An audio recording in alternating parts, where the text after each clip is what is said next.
বাঙালি জাতিসত্তার চেতনার স্ফুরণ এবং স্বাধীনতা প্রাপ্তির মহাকাব্যিক অর্জনের সারথি বাংলাদেশ আওয়ামী লীগ। বাংলাদেশ আওয়ামী লীগ বাঙালির সেই রাজনৈতিক প্রতিষ্ঠান, যে রাজনৈতিক প্রতিষ্ঠানের উপর বাংলাদেশের মানুষ, জনগণ সর্বদা আস্থা রেখেছে। আওয়ামী লীগ 1949 সালের 23শে জুন প্রতিষ্ঠিত হয়। প্রতিষ্ঠার খুব অল্প সময়ের মধ্যেই আওয়ামী লীগ বাঙালির বা এদেশের জনগণের আস্থা অর্জন করে।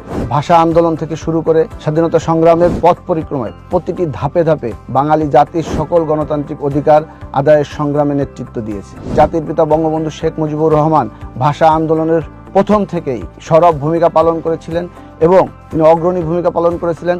বাংলা ভাষার প্রশ্নে তিনি ছিলেন আপোষহীন।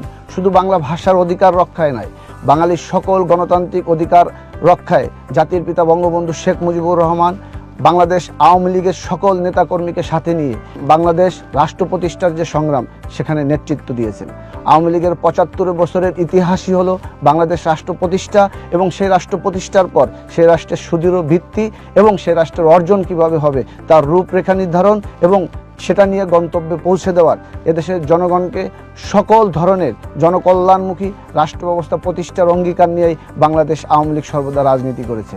1971 সালের মহান মুক্তিযুদ্ধের মধ্য দিয়ে যখন এ রাষ্ট্র প্রতিষ্ঠিত হয়, বাঙালি তখন তার স্বাধীন সার্বভৌম একটা ভূমি পায়। সেই ভূমিকে রাষ্ট্রে রূপান্তরিত করার জন্য জাতির পিতা বঙ্গবন্ধু শেখ মুজিবুর রহমান সুনির্দিষ্ট পরিকল্পনা নিয়ে মাত্র 3.5 বছরে এই যুদ্ধবিধ্বস্ত দেশকে একটি কার্যকরী রাষ্ট্র ব্যবস্থায় গড়ে তুলেছিলেন। কিন্তু 1975 সালের 15ই আগস্ট এ জাতির কিছু কুলাঙ্গার পৃথিবীর জঘন্যতম নিঃশংসতম হত্যাকাণ্ডের মধ্য দিয়ে জাতির শ্রেষ্ঠ সন্তান জাতির পিতা বঙ্গবন্ধু শেখ মুজিবুর রহমানকে সপরিবারে হত্যার মধ্য দিয়ে বাংলাদেশের অগ্রযাত্রাকে রোধ করা হয়েছে। রাজনীতির মঞ্চ দখল করে নিয়েছিল অরাজনৈতিক সামরিক বেসামরিক আমলা এবং তাদের মধ্য দিয়ে ভুইফোর রাজনৈতিক সংগঠন এবং প্যাট সর্বস্ব রাজনৈতিক নেতাদের মধ্য দিয়ে তৎকালীন সামরিক শাসক জিয়াউর রহমান সুস্পষ্টভাবে দম্ভস্বরে উচ্চারণ করেছিলেন, I shall make the politics difficult for the politician.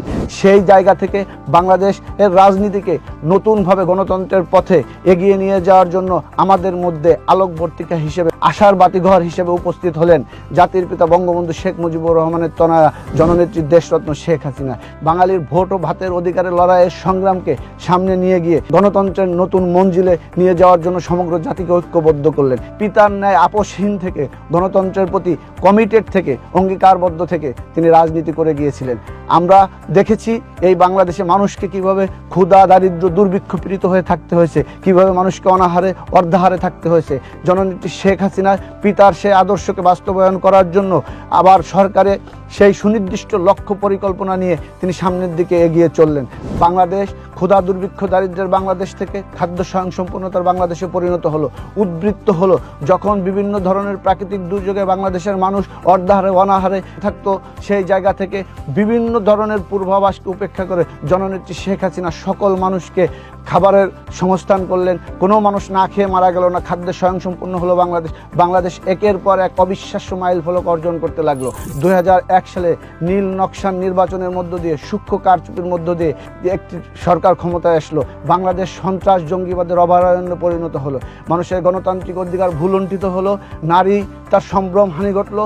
ঠিক যেমনিভাবে পাকিস্তানি হানাদার বাহিনী 1971 সালে আমাদের মা বোনদের সম্ভ্রমহানি ঘটিয়েছিল, ঠিক তেমনিভাবে আমাদের মা বোনরা আবার ধর্ষিত হতে লাগলো। তারপরে যে 2008 সালে একটি নির্বাচন হলো, যে নির্বাচন সম্পূর্ণভাবে জনগণ স্বতঃস্ফূর্তভাবে বিনা বাধায় নির্দ্বিধায় আওয়ামী লীগকে একটি ম্যান্ডেট দেয় এবং জননেত্রী শেখ হাসিনা 2008-এর নির্বাচনের আগে তার যে রাজনৈতিক দর্শন, দিন বদলের সনদ এবং তার মধ্যে দিয়ে যে ডিজিটাল বাংলাদেশ আর তার পিছনের দিকে যাবে না, বাংলাদেশ সামনের দিকে এগিয়ে যাবে। তারপরে ধারাবাহিকভাবে বাংলাদেশের এগিয়ে চলা, বাংলাদেশ জননেত্রী শেখ হাসিনার নেতৃত্বে স্বল্পোন্নত দেশ থেকে নিম্ন মধ্যম আয়ের দেশে রূপান্তরিত হয়েছে। বাংলাদেশ বিশ্বসভায় ভূয়সী প্রশংসার অংশীদার হয়েছে। বাংলাদেশ উন্নয়নের রোল মডেল হিসেবে প্রতিষ্ঠিত হয়েছে। জননেত্রী শেখ হাসিনা যে জনগণের জন্য রাজনীতি করেন, সেটা দেখা যায় যখন ক্ষমতা গ্রহণ করেছিলেন তখন তিনি কমিউনিটি ক্লিনিক সার্ভিস চালু করেছিলেন। প্রান্তিক জনগোষ্ঠীর কাছে স্বাস্থ্য সেবা পৌঁছে দেওয়ার জন্য এই ক্লিনিক কমিউনিটি সার্ভিস ছিল। এই ভূমিহীন, গৃহহীন মানুষ যাদের কোনো আশ্রয় ছিল না, তাদেরকে গৃহ দেওয়া, ভূমি দেওয়া, কোনো রাষ্ট্রনায়ক জনগণকে, তার পিছিয়ে পড়া জনগোষ্ঠীকে এভাবে মূল ধারার সাথে সম্পৃক্ত করতে পারে, এগুলো জননেত্রী শেখ হাসিনার মতো নেতৃত্বের দ্বারাই সম্ভব। এ কারণে জাতিসংঘের রেজুলেশনে জননেত্রী শেখ হাসিনার কমিউনিটি ক্লিনিক সার্ভিসকে দ্য শেখ হাসিনা ইনিশিয়েটিভ হিসেবে আখ্যায়িত করা হয়েছে। জননেত্রী শেখ হাসিনা বাংলাদেশকে এগিয়ে নিয়ে যাচ্ছেন। বাংলাদেশ আওয়ামী লীগ জনগণের চাহিদা বুঝে, জনগণের পাশে থেকে জনগণের জন্য রাজনীতি করে, যে কারণে বাংলাদেশ আওয়ামী লীগের আবেদন জনগণের মধ্য থেকে কখনো হারিয়ে যায়নি। বাংলাদেশ যতদিন থাকবে ততদিন বাংলাদেশ আওয়ামী লীগ থাকবে। বাংলাদেশ আওয়ামী লীগের ৭৫তম প্রতিষ্ঠাবার্ষিকীর এখানে আপনাদের সবাইকে আমি আমার ব্যক্তিগত এবং বাংলাদেশ আওয়ামী লীগের পক্ষ থেকে প্রাণ ঢালা শুভেচ্ছা ও অভিনন্দন জ্ঞাপন করি।